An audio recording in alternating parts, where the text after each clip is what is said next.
Hi guys! Flo here! And I'm back for another travel chika. And for now, Japan naman tayo. So, nung April, nag-Japan kami. Diba? Kasama ko nga si tatay. And, ang mga binilhan namin ng mga murang pasalubong, kung gusto niyo yung mga skincare, mga moisturizer, sunscreen, ayan, sa mga pharmacy nila kayo pumunta. And sobrang daming pharmacy doon.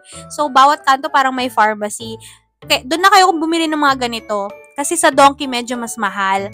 And sa mga supermarket din, kung may mga malapit na supermarket, sa mga pag-stayan nyo, ayan, pwede nyo rin check yung mga pasalubong dyan. And yung mga pagkain nila sobrang mura. And kapag magsasara na sila, nag-50 off pa yan.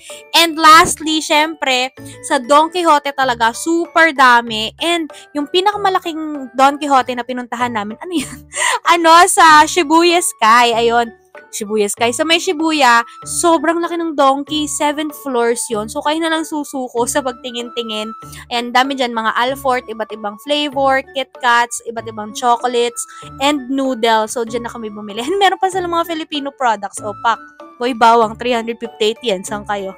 Sobrang haba ng pila dyan kasi nga tax-free kapag naka 5,000 yen at or 10,000 yen. Something like that. Di ko natanda. And lastly, yung Royce, sa Narita Airport lang kami nakabili niyan. And 800 yen. Sobrang mura. Kaya hoard na talaga. Yun lang guys. Thank you so much for watching. Keep following me for more vlog.